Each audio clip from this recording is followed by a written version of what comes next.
ಕೈಚಳಕ, ಕಾರಿನಲ್ಲಿದ್ದ 5 ಲಕ್ಷ ದರೋಡೆ. ಚಿಂತಾಮಣಿ ಕಾರಿನಲ್ಲಿದ್ದ 5 ಲಕ್ಷ ರೂಪಾಯಿಗಳನ್ನು ಕಳ್ಳರು ತಮ್ಮ ಕೈಚಳಕದಿಂದ ಕಾರಿನ ಕಿಟಕಿ ಗಾಜುಗಳನ್ನು ಒಡೆದು ಕಾರಿನಲ್ಲಿದ್ದ ಹಣವನ್ನು ಲಪಟಾಯಿಸಿರುವ ಘಟನೆ ನಗರದಲ್ಲಿ ನಡೆದಿದೆ.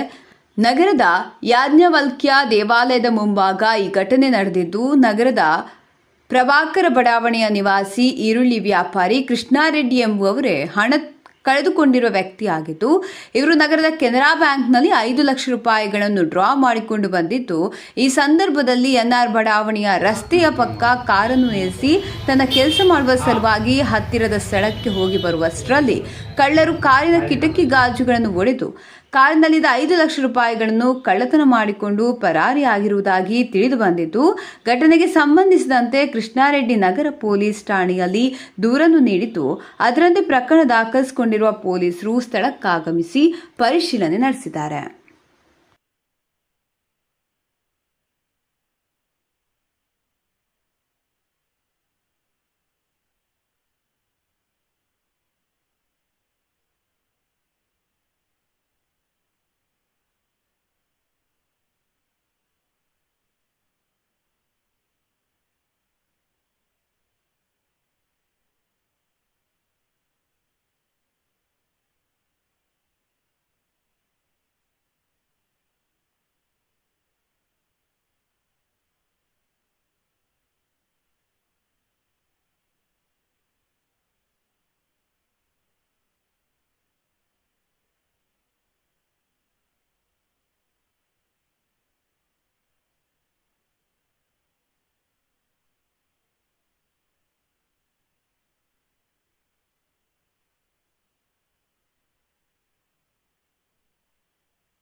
ಚಾನಲ್ಗೆ ಸಬ್ಸ್ಕ್ರೈಬ್ ಆಗಿಲ್ಲ ಅಂದ್ರೆ ಈಗಲೇ ಸಬ್ಸ್ಕ್ರೈಬ್ ಆಗಿ ಪಕ್ಕದಲ್ಲೇ ಇರುವ ಬೆಲ್ ಐಕಾನ್ ಕ್ಲಿಕ್ ಮಾಡಿ. ಮತ್ತಷ್ಟು ಅಪ್ಡೇಟ್ಗಳಿಗಾಗಿ ಫೇಸ್ಬುಕ್, ಇನ್ಸ್ಟಾಗ್ರಾಮ್, ಟ್ವಿಟರ್ನಲ್ಲಿ ಫಾಲೋ ಆಗಿ.